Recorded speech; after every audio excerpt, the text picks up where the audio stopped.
कृषि भारतीय अर्थव्यवस्था की रीढ़ है और किसान उसकी आत्मा। किसानों की सेवा हमारे लिए भगवान की पूजा है और कृषि में उत्पादन लगातार बढ़े, लागत घटे, उत्पादन का ठीक दाम मिले, प्राकृतिक आपदा में राहत मिले,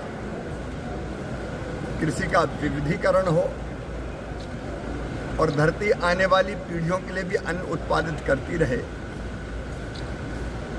इसका प्रयास हमारे प्रधानमंत्री श्रीमान नरेंद्र मोदी जी के नेतृत्व में कृषि विभाग लगातार करता रहा है। गेहूं हमारी प्रमुख फसल है और जौ का भी अपना महत्व है। गेहूं अनेकों तरह की कठिनाइयों का सामना कर रहा है।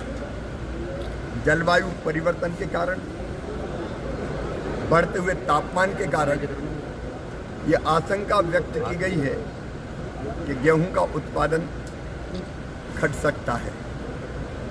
एक ज़माना वो था तब हम अमेरिका से PL 480 लाल गेहूं आयात करके खाते थे, लेकिन आज मैं अपने किसानों को धन्यवाद दूंगा, वैज्ञानिकों को प्रणाम करूंगा, विशेषकर हमारे प्रधानमंत्री मोदी जी के नेतृत्व में पिछले 10 साल में लगभग 44% उत्पादन फसलों का बढ़ा है और गेहूं के उत्पादन में भी हमने नए रिकॉर्ड स्थापित किए हैं।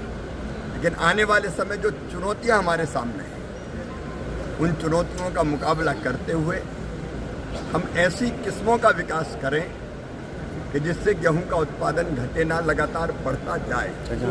हमने गेहूं की कई नई किस्में हमारे वैज्ञानिकों ने विकसित की है।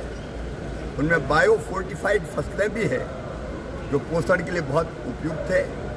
ग्लूटीन की मात्रा कैसे गेहूं में कम हो, इसका भी हम प्रयत्न कर रहे हैं।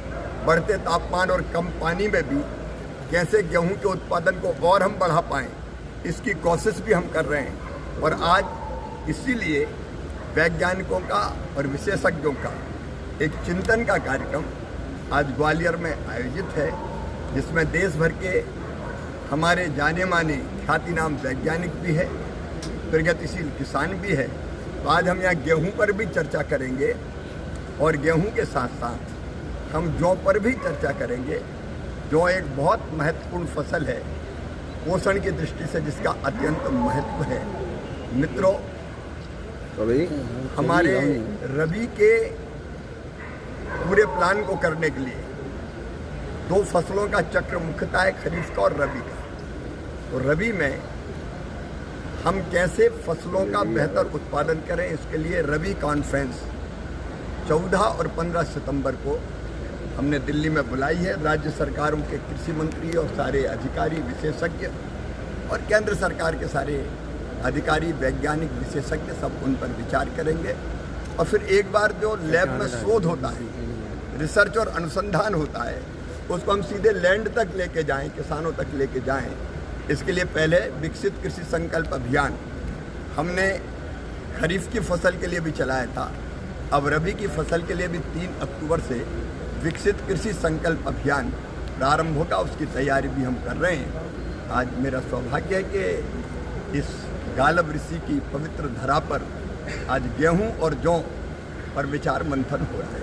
दिग्विजय सिंह